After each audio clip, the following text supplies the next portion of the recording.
And they will take their swings off of John Means, making his 4th start since coming off the IL. He's been about 6 weeks on the IL with that shoulder that got a little bit sore on him, but boy, he has been really good. John Means on the hill, and the first pitch swung on, and a drive back into the left field corner.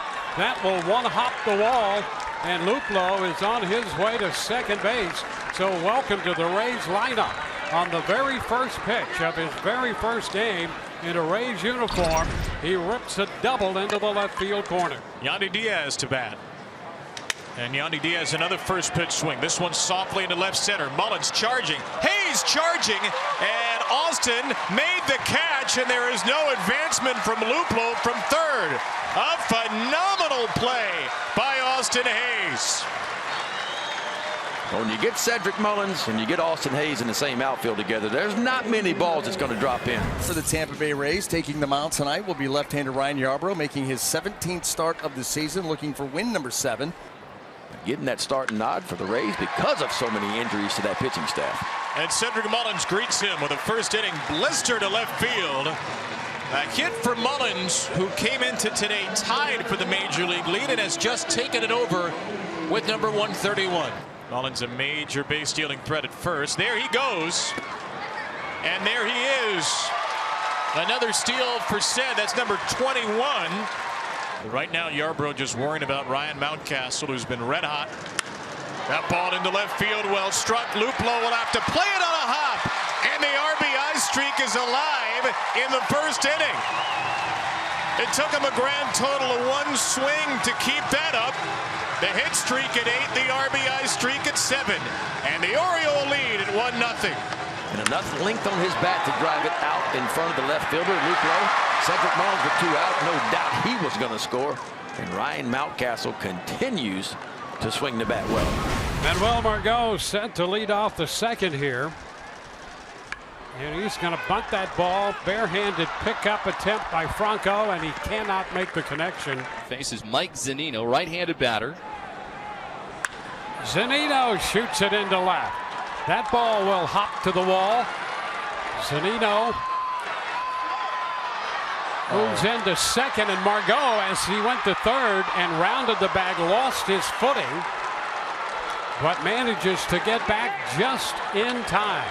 In between third and home. Change up, stayed up. He hung it. Zunino got all over it. Then here's the throw. It was just a turn and throw. There was no look whatsoever. And it's a chopper. First base side, and nobody out. The ball loose on the toss to first. Margot has scored. Zunino crosses the plate. And how about that? That ball traveled maybe 60 feet. And there was no play on Kiermaier. You were not going to get him on this play at all. That ball's just tapped into the ground. Once it got by Means, forget it. He's not going to be able to beat Kiermaier to the bag. Compounded that mistake with not catching the baseball. Here's Pedro Severino with 2 down. And a first pitch fly ball out to right from Severino. Margot to the wall and gone. Oh, Pedro Severino. This has been a post-All-Star break surge to remember. 5 home runs since the break for Sevy, and he ties the game at 2 with an opposite field blast. Against Franco, hitting at .213 on the year. He's got 11 home runs. Franco goes the other way. This ball will get down. This is trouble. Franco trying to dig for 2 here, and he will walk his way into second base. Michael Franco just dunked it in for double number 21. Severino goes opposite way for a home run. Now an opposite way base hit double for Michael Franco.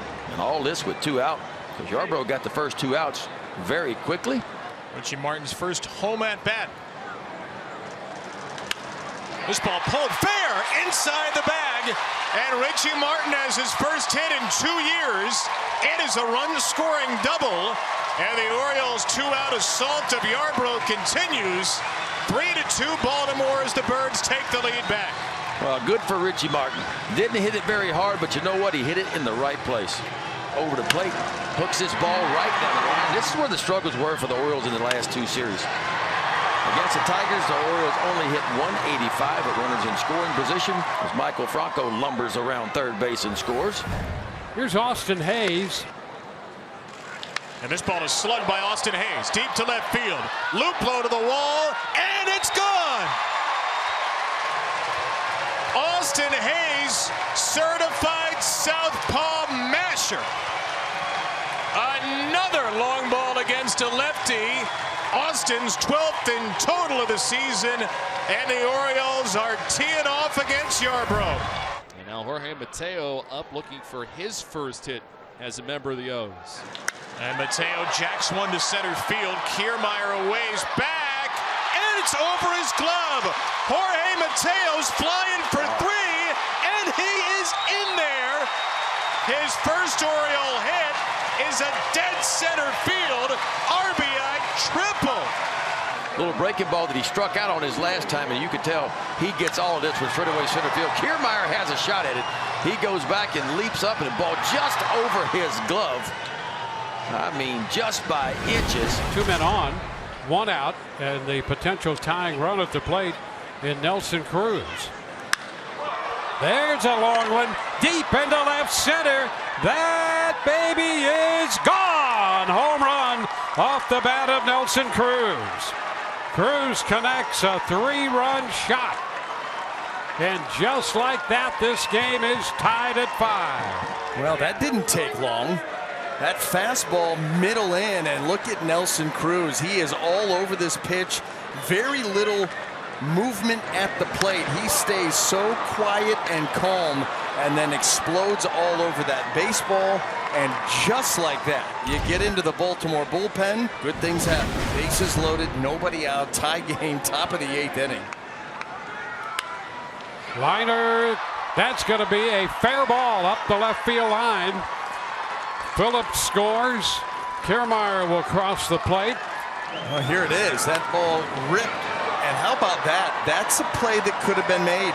Mateo, I mean, then you've got a chance at a double play. So with minutes second and third, Wander Franco bats. Ground ball up the middle. That's going to go through. Luplow scores. Throw to the plate as Cruz scores standing up.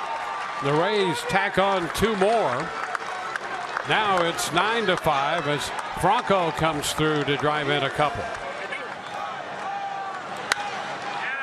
Liner into center. That's going to drop for a base hit. Crossing the plate, Wander Franco. That is charged to Tate, and the Rays lead 10-5. Ground ball. Grabbed by Choi. Head covers, and the Rays win. And the offense coming back, roaring back from down 5-2 to score 8 runs over a 3-inning span and beat the Orioles rather soundly in the end.